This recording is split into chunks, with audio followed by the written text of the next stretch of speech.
Assalamualaikum warahmatullahi wabarakatuh, pemirsa TVmu dimanapun Anda berada. Kembali lagi ke dalam program kesayangan kita bersama, Ramadan Sehat dan Aman bersama Pimpinan Pusat Muhammadiyah. Hari ini Sabtu 1 Mei 2021. Dan tentu saja program ini terselenggara atas dukungan dari MCCC, Lazisma dan juga Wardah. Dan telah hadir gitu ya bersama kita yang ada di studio gitu ya, cantik sekali di sebelah saya gitu ya, ada Ibu Diah Pikanti gitu ya, nanti akan menjadi host utama gitu ya, untuk nanti kita akan berbicara dan ngobrol gitu ya Bu tentang model pengasuhan anak di Muhammadiyah.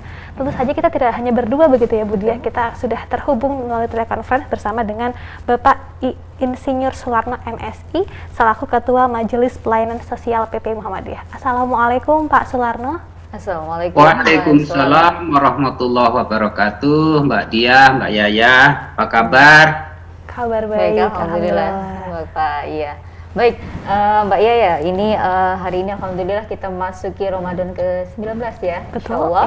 Dan mudah-mudahan kita sehat semua. Amin. Ya, alhamdulillah ya.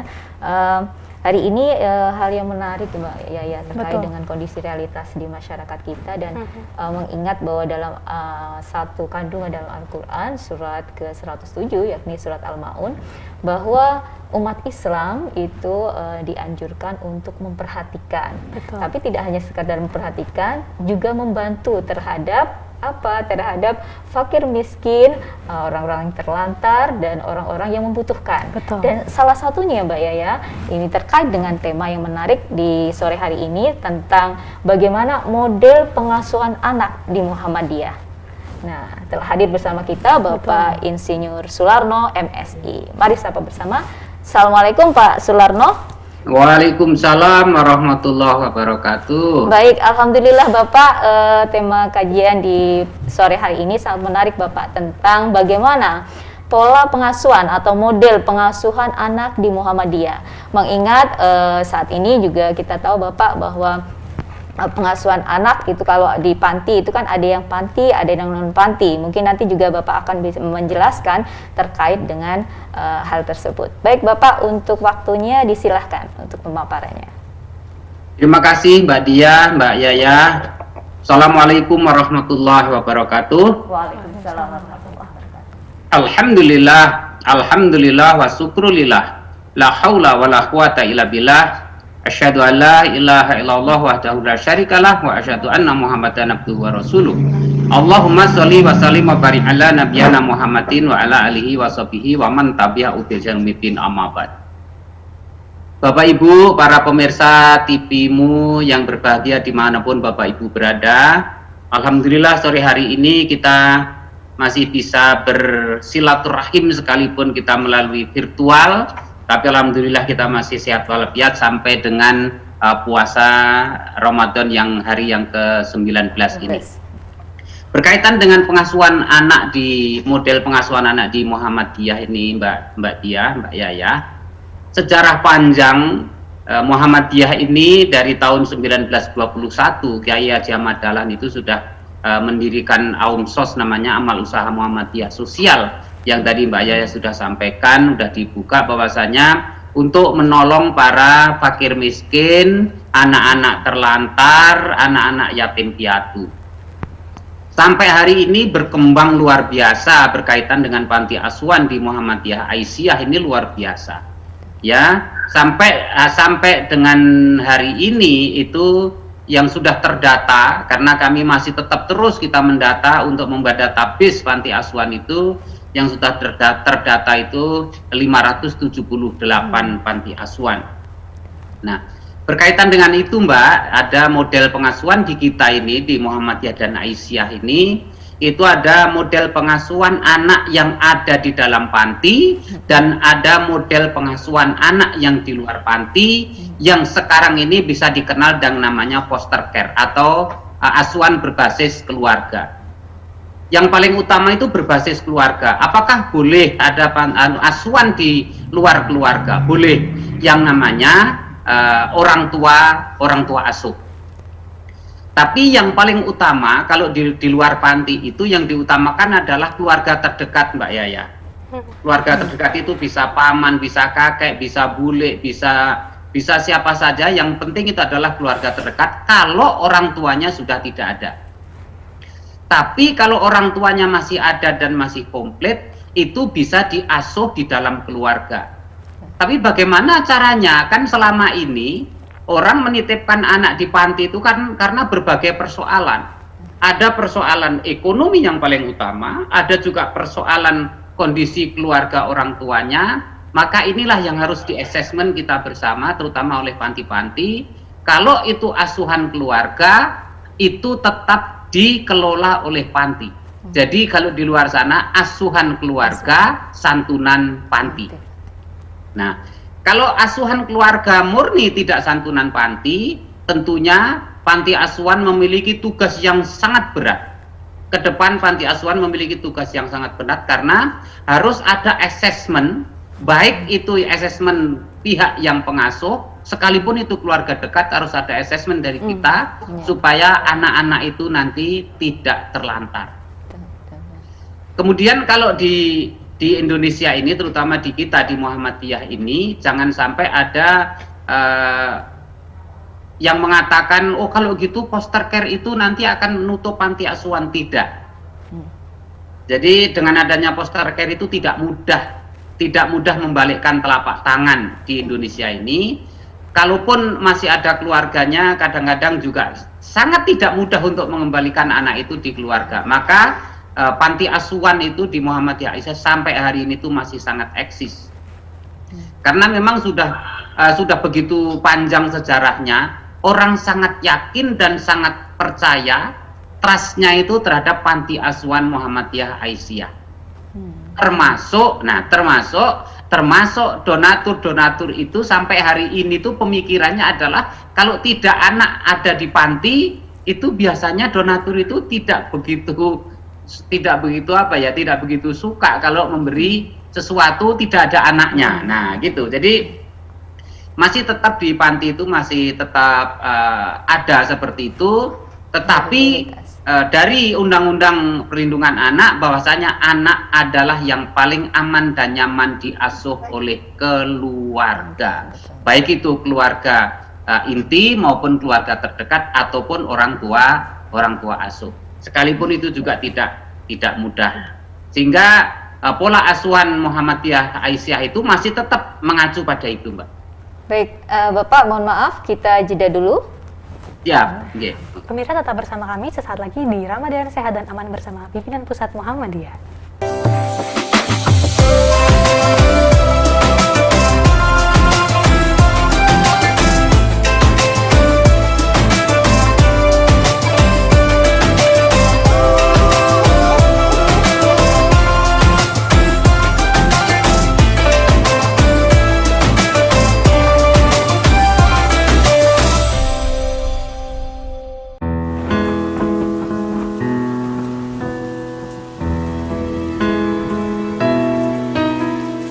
Kebaikan sekecil apapun sangatlah bermakna, karena setiap langkah adalah kebermanfaatan bagi sesama yang terus mengalir tanpa henti. Di bulan Ramadan, sebarkan kebaikan menjadi manfaat. Wardah, langkah baikmu berarti.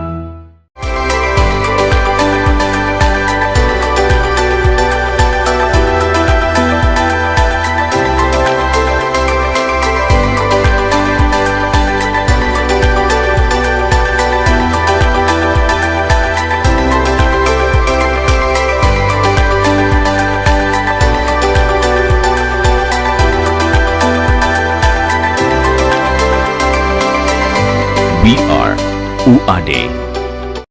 Apa itu zakat?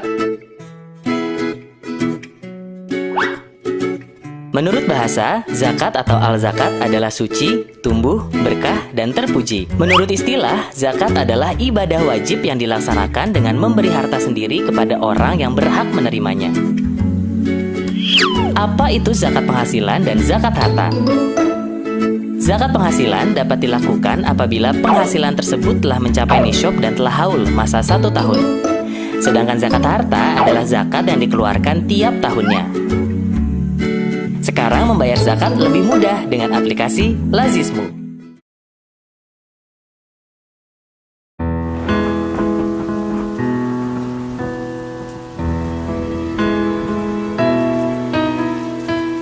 Kebaikan sekecil apapun sangatlah bermakna, karena setiap langkah adalah kebermanfaatan bagi sesama yang terus mengalir tanpa henti. Di bulan Ramadan, sebarkan kebaikan menjadi manfaat. Wardah, langkah baikmu berarti.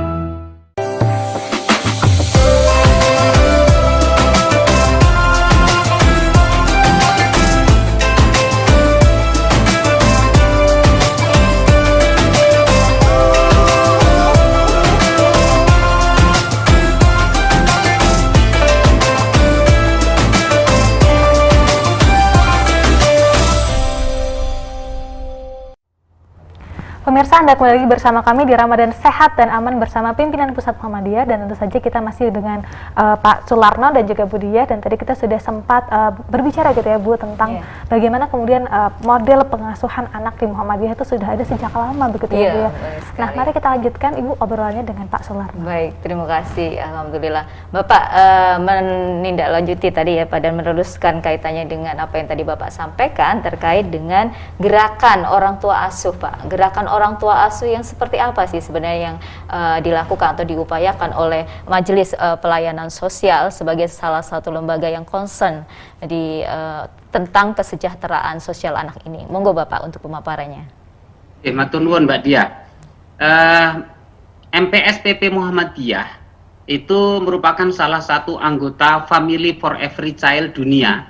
Itu dari 48 negara itu termasuk Indonesia, dan Indonesia itu yang ditunjuk hanya MPSPP Muhammadiyah berkaitan dengan Family for Every Child. Jadi FFIC, jadi Family for Every Child itu berkaitan dengan pengasuhan anak berbasis keluarga. Kami sampai hari ini masih bekerja sama dengan Family for Every Child itu, dan memang di Indonesia itu undang-undangnya itu undang-undang perlindungan anak itu bahwasanya anak itu yang paling baik adalah diasuh di dalam keluarga, walaupun tidak mudah. Nah, berkaitan dengan yang Mbak Diah sampaikan tadi, yang Mbak Diah tanyakan tadi, kami MPS itu sudah sampai hari ini tuh berupaya untuk bagaimana caranya supaya kita tidak dilihat oleh dunia luar itu kok masih berorientasi pada panti.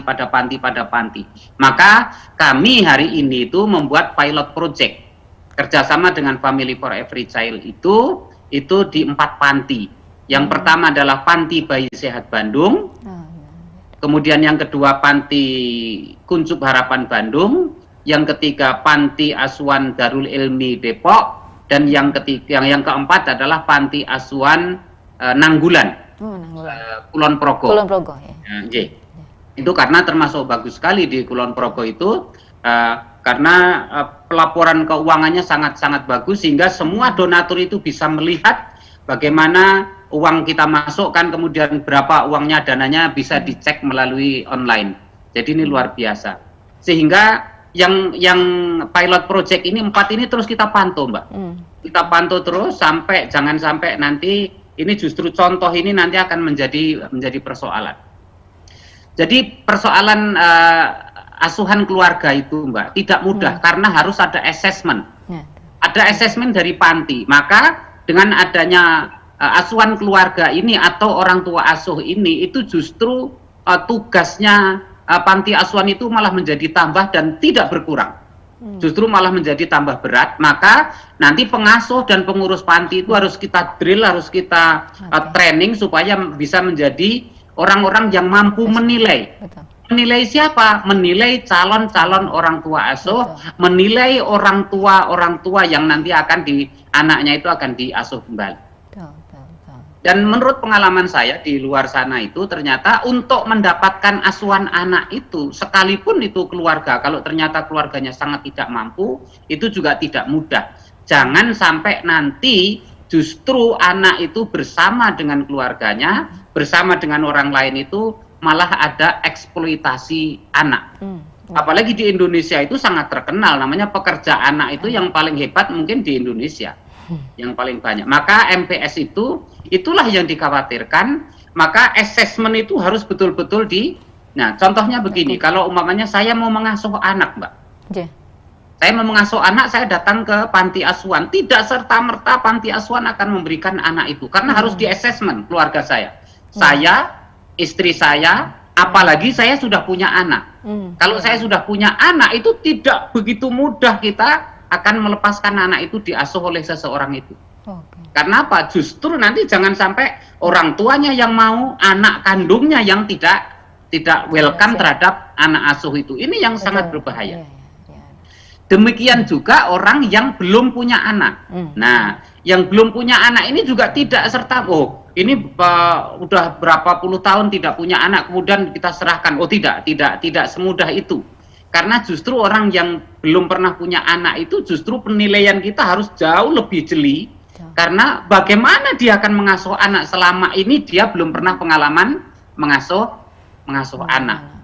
Jadi sampai hari ini kita masih tetap mengupayakan itu.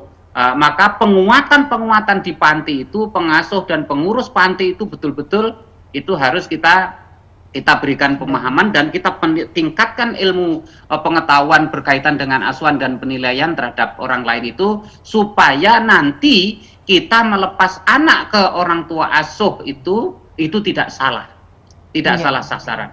Sehingga kalaupun nanti ternyata sudah dilepaskan di orang tua kandungnya, atau neneknya, kakeknya, tantenya, budenya, dan lain sebagainya, ternyata di dalam penilaian kita, dan itu harus setiap bulan harus ada kontrol dari panti. Dan kontrol dari panti inilah, nah ini pemerintah khususnya adalah dari Kementerian Sosial dan Dinas Sosial di masing-masing provinsi, ini harus kerjasama dengan kita. Karena apa? Karena kita ini adalah membantu tugasnya pemerintah untuk itu. Nah, ini pentingnya. Jadi asesmen bagi calon orang tua asuh, baik itu orang tuanya sendiri, itu harus betul-betul jeli, sehingga bulan ini dinilai. Apa yang dinilai? Perkembangan fisik dan perkembangan psikis anak itu sangat-sangat penting. Kan bisa kita lihat. Nanti kalau anak ini sekolah di mana, kemudian kita lihat prestasi sekolahnya yang tadinya dari panti asuhan begini, kok ini begitu sudah diserahkan kok ini kok jadi menurun, ini ada apa? Nah ini yang harus dicari terus menerus. Dan kalau ternyata itu anak itu merasa tidak aman dan tidak nyaman di lingkungan itu, anak itu bisa diambil kembali. Itu Mbak Dia. Baik Bapak, ini nanti melanjutkan dengan, kita akan teruskan Pak setelah jeda berikut. Pemirsa jangan lupa tetap bersama kami dalam Ramadan Sehat dan Aman bersama Pimpinan Pusat Muhammadiyah.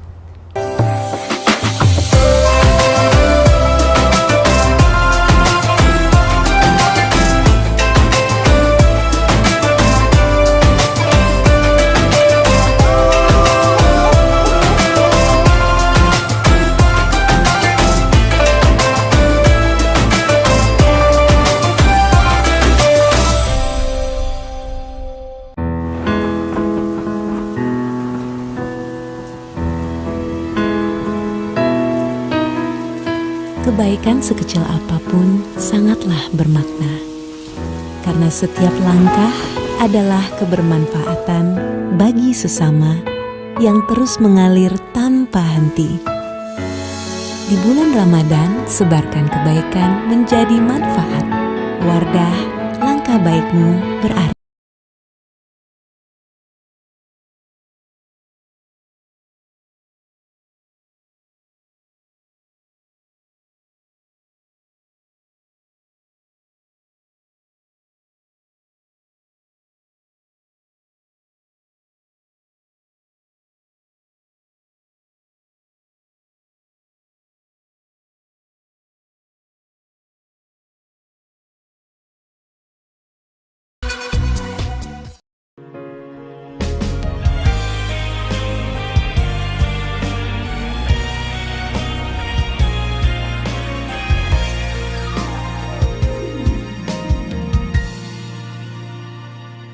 Jangan biarkan tanganmu tergenggam.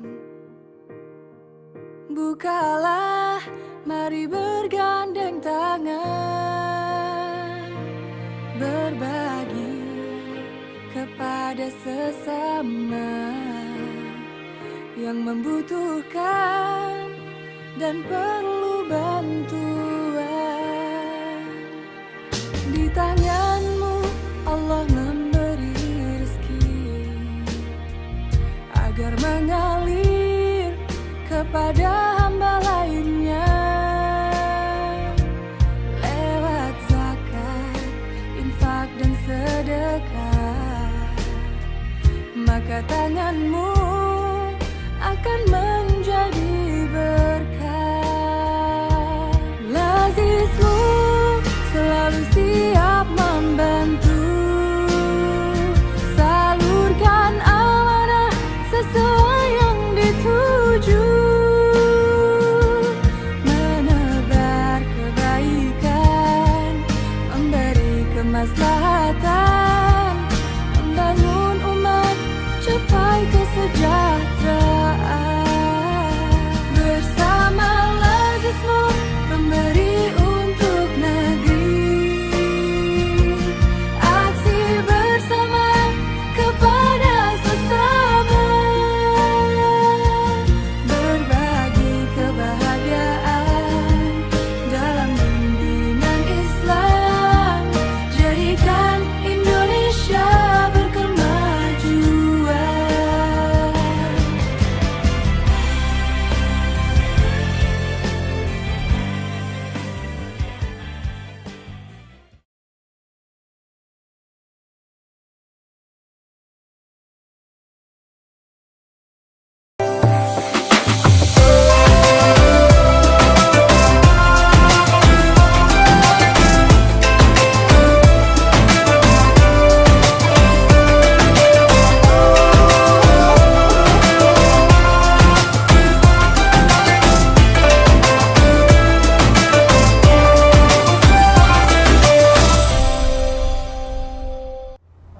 Pemirsa, Anda kembali bersama kami di Ramadan Sehat dan Aman bersama pimpinan Pusat Muhammadiyah. Dan mari kita lanjutkan begitu ya Bu Diah, obrolan tadi terkait bagaimana pengasuhan anak di Muhammadiyah. Betul. Baik, melanjutkan langsung masih bersama dengan Bapak Sularno. Bapak melanjutkan tadi apa yang sudah disampaikan, ini masih ada keterkaitannya Pak dengan penguatan ya program tadi tentang gerakan orang tua asuh. Sebenarnya penguatan untuk program ini seperti apa Pak? Dan mungkin nanti juga Bapak bisa memaparkan hal yang menunjang dari program tersebut. Monggo Bapak. Matur suwun Mbak Diah, Mbak Yaya. Ini berkaitan dengan pengasuhan anak yang berbasis keluarga ini. Ini kalau saya mengatakan pengasuhan anak berbasis keluarga bukan berarti kita menutup panti ya. Ini mohon dicatat betul bahwasanya kita tidak akan ada sedikit pun untuk menutup panti. Tidak mungkin panti akan ditutup, tidak mungkin, karena di dalam undang-undangnya adalah anak itu diasuh di dalam keluarga atau di panti. Itu di undang-undangnya itu masih sangat kuat. Maka di dalam asuhan anak berbasis keluarga ini kami MPS PP Muhammadiyah kerjasama dengan Majelis Tarjih dan Tajdid PP Muhammadiyah untuk menerbitkan fatwa tentang pengasuhan anak berbasis keluarga, bahkan adopsi. Nah, adopsi. Jadi namanya pengasuhan aja ya, pengasuhan. Kalau adopsi itu harus sampai ke pengadilan dan lain sebagainya. Boleh, tapi tidak boleh merubah nasab anak itu. Ya, tidak boleh merubah nasab anak itu. Sehingga itu diperbolehkan. Tetapi yang paling dianjurkan adalah itu dari kesepakatan itu yang disampaikan oleh Majelis Tarjih itu, bahwasanya anak itu lebih baik diasuh di dalam keluarga. Kalau keluarga intinya sudah tidak ada, bisa kakeknya, bisa neneknya, bisa buleknya, bisa Pak D-nya, bisa kakaknya atau siapa yang memang sudah layak untuk mengasuh itu. Nah, kalau itu tidak ada juga, baru kita carikan orang tua asuh. Dan orang tua asuh nanti daftarnya di panti asuhan, tidak sembarangan. Jadi harus dinilai semua kelengkapannya, administrasinya, tidak seperti umpamanya Mbak Diah datang ke panti asuhan Nanggulan Jogja mau ngasuh anak. Nah, itu nggak bisa sembarangan itu. Penilaiannya harus cukup. Jadi fatwa dari Majelis Tarjih itu luar biasa, sangat membantu kami, pergerakan kami di Majelis Pelayanan Sosial berkaitan dengan pola pengasuhan anak ini. Kami diperkuat oleh fatwa Majelis Tarjih itu. Nah, jadi jangan sampai nanti orang berprasangka kalau ada foster care ini itu panti akan ditutup. Tidak. Nah, Betul. apalagi sekarang ini kehidupan anak di luar itu di masa pandemi ini luar biasa, Mbak Dia. Betul. Sehingga justru orang sekarang ini merasa lebih nyaman anaknya itu berada di Iya. ada di panti. Karena apa? Merasa itu terkontrol betul. Betul. Ya. Jadi terkontrol. Jadi persoalan kontrol anak-anak pergerakannya kalau di panti ini kan luar biasa. Tetapi ke depan juga panti ini juga harus kita tingkatkan kapasitasnya untuk pengasuhan itu. Jangan sampai anak itu di panti itu hanya sekedar mohon maaf. Panti jangan hanya sekedar sebagai tempat penggemukan begitu. Anak panti itu kan ada di panti itu kan waktunya sangat terbatas. Betul. Sampai dengan tamat SMA tidak boleh lagi ada di panti. Maka kami di MPS itu ada program namanya program kemandirian anak panti. Jadi anak-anak yang di panti itu harus dilatih tentang kreativitas dan kemandirian. Sehingga pada saatnya nanti sudah terlepas dari panti asuhan, anak-anak itu sudah bisa mandiri, paling tidak bisa untuk menghidupi dirinya sendiri. Ini sangat penting betul berkaitan dengan itu. Makanya gerakan-gerakan ekonomi kreatif di panti, gerakan-gerakan kreativitas anak panti di panti itu, dan saya juga pernah menyampaikan itu di hadapan bapak-bapak yang terhormat di majelis tarjih itu. Kalau umpamanya saya mempunyai panti, kemudian anak-anak saya ajak bekerja, saya latih bekerja, ini menyalahi atau tidak? Beliau mengatakan tidak. Kalau dipekerjakan, iya. Nah, ini bedanya Mbak Dia. Jadi dipekerjakan dengan diajak bekerja itu, kalau diajak bekerja itu tentunya sesuai dengan kemampuannya.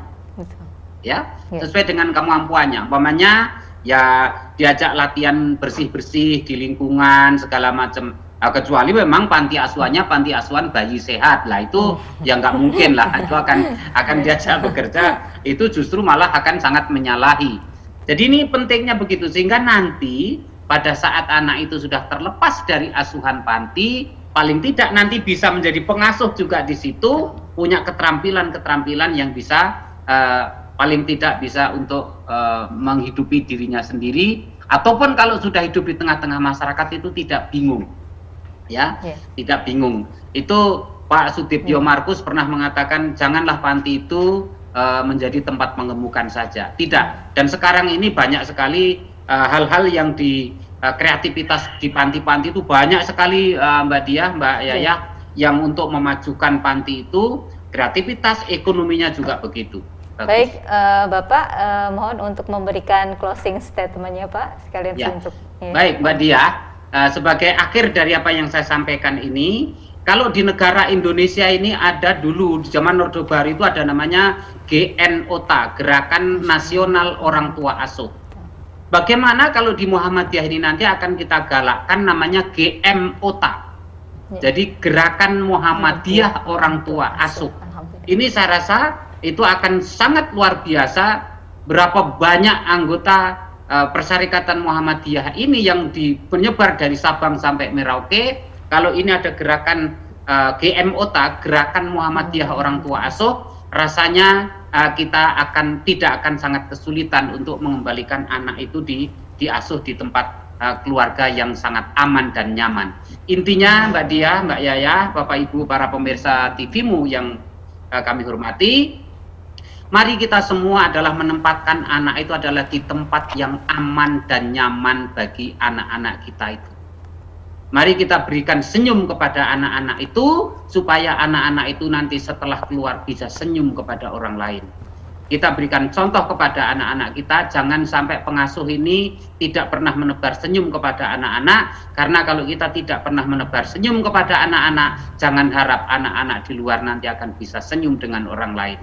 Itu barangkali Mbak Dia, Mbak Yayah yang bisa saya sampaikan. Kurang lebihnya saya mohon maaf. Nasrun minallah wa fatun harib wa basiril mu'minin. Wassalamualaikum warahmatullahi wabarakatuh. Waalaikumsalam warahmatullahi wabarakatuh. Terima kasih kepada Bapak Insinyur Sularso atas pemaparannya dan pencerahannya. Mudah-mudahan ini sangat membantu kita untuk semakin mengetahui dan semakin peduli ya terhadap fakir miskin, anak yatim dan anak-anak yang membutuhkan. Baik, demikian kajian di sore hari ini. Terima kasih untuk partisipasi Anda dari awal sampai akhir. Tetap sehat dan aman semuanya. Dan jangan lupa saksikan Ramadan Sehat dan Aman bersama pimpinan Pusat Muhammadiyah di Televisi Muhammadiyah. Saya Elvida Fatia pamit undur diri. Dan saya Dia Fikanti. Assalamualaikum warahmatullahi wabarakatuh.